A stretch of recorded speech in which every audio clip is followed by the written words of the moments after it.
कांग्रेस नेता राहुल गांधी ने बीजेपी पर अब जमकर निशाना साधा है। कांग्रेस पार्टी को मिले आयकर विभाग के नोटिस पर बोलते हुए उन्होंने कहा, टैक्स टेररिज्म है। लोकसभा चुनाव से पहले आयकर विभाग ने कांग्रेस पार्टी को 1700 करोड़ रुपए का डिमांड नोटिस जारी किया है। सूत्रों के मुताबिक पार्टी को जारी किया गया ताजा नोटिस साल 2017-18 से 2020-21 से जुड़ा है।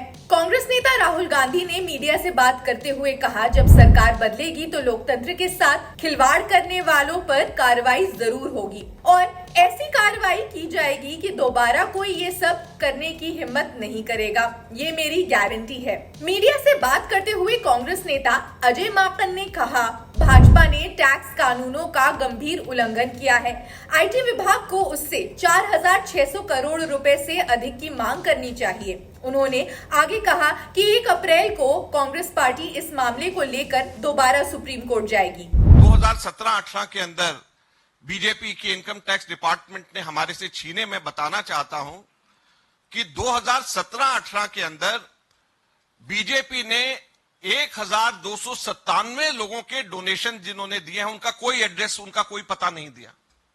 सिर्फ नाम लिखा और छोड़ दिया, उसका कोई पता नहीं दिया। पता इसके अंदर नाम और पता दोनों देना है।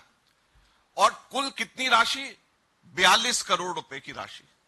42 करोड़ के लोग की राशि के बारे में कोई अता पता नहीं है कि वो आदमी जो है कहां रहता है, क्या पाकिस्तान में रहता है, क्या किस जगह पे हमारे देश में रहता है, उसका एड्रेस क्या है। और ये क्लियर वायलेशन है।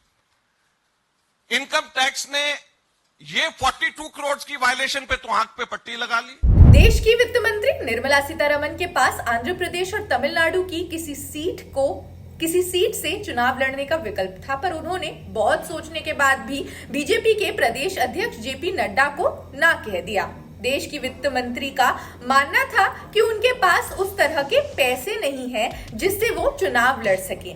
ये तो एक बात हुई। दूसरी चीज भी इसी महीने की 21 तारीख को घटी है, वो ये कि आयकर विभाग से कांग्रेस पार्टी को नोटिस मिल चुका है।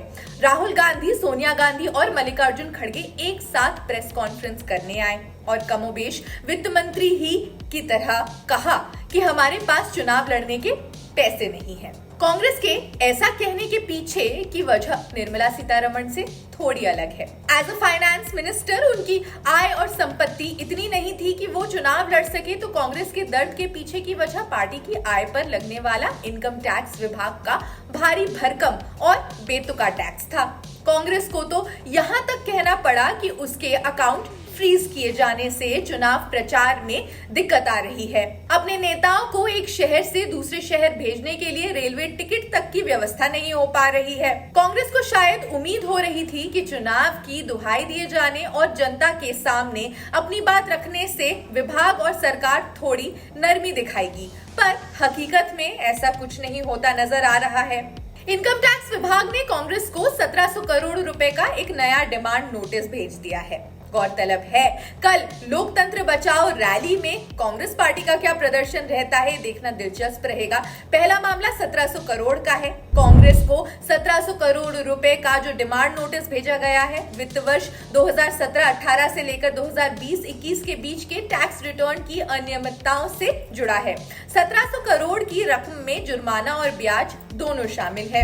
अब कांग्रेस इन 4 बरस यानी 2017-18, 18-19, 19-20 और 20-21 की पार्टी की आय से संबंधित टैक्स के पूर्ण मूल्यांकन को यूं कहें कि दोबारा से हिसाब किताब किए जाने को सही नहीं मानती। वो इसके खिलाफ हाई कोर्ट भी गई, लेकिन उसे राहत नहीं मिल पाई। दूसरा मामला है 135 करोड़ की वसूली का। मीडिया रिपोर्ट्स के मुताबिक ये मामला है साल 2018-19 के टैक्स असेसमेंट से जुड़ा। इस दौरान कांग्रेस ने 14.5 लाख रुपए का डोनेशन नकद में लिया और टैक्स रिटर्न भी 33 दिन की देरी से ही फाइल किया। लेकिन तीसरा मामला करीब 30 साल पुराना है। कांग्रेस की 1994-95 की आय और उससे जुड़े हिसाब किताब वाले इस केस में आयकर विभाग ने पार्टी पर 53 करोड़ का जुर्माना लगाया है। प्रसिद्ध अर्थशास्त्री और आंध्र प्रदेश इकाई के पूर्व प्रवक्ता परकला प्रभाकर ने अपनी भविष्यवाणी में कुछ कहा। उन्होंने कहा, चुनावी बॉन्ड का मुद्दा सत्तारूढ़ भाजपा को भारी पड़ेगा। चुनावी बॉन्ड का मुद्दा आज की तुलना में कहीं अधिक गति भी पकड़ रहा है। हर कोई अब समझ रहा है कि बात सिर्फ इनकी नहीं, इस मुद्दे के कारण इस सरकार को मतदाताओं द्वारा कड़ी सजा दी जाएगी। ऐसा कहना है केंद्रीय वित्त मंत्री निर्मला सीतारमण के पति परकला प्रभाकर का। आंकड़ों के मुताबिक अगर हम इलेक्टोरल बॉन्ड्स की बात कर रहे हैं तो बीजेपी को 12 अप्रैल 2019 से 15 फरवरी 2024 के बीच चुनावी बॉन्ड के जरिए सबसे ज्यादा फंड्स मिले हैं। ये मूल रूप से समझने की जरूरत है। आने वाले दिनों में आम लोकसभा चुनाव है, देखना दिलचस्प रहेगा कि विपक्ष इस लोकसभा चुनाव में कैसा प्रदर्शन करती है। और बाकी आप अपने कमेंट्स हमें कमेंट सेक्शन में जरूर बताएं। बाकी देश दुनिया की खबरों के लिए जुड़े रहिए जनसत्ता के साथ। शुक्रिया।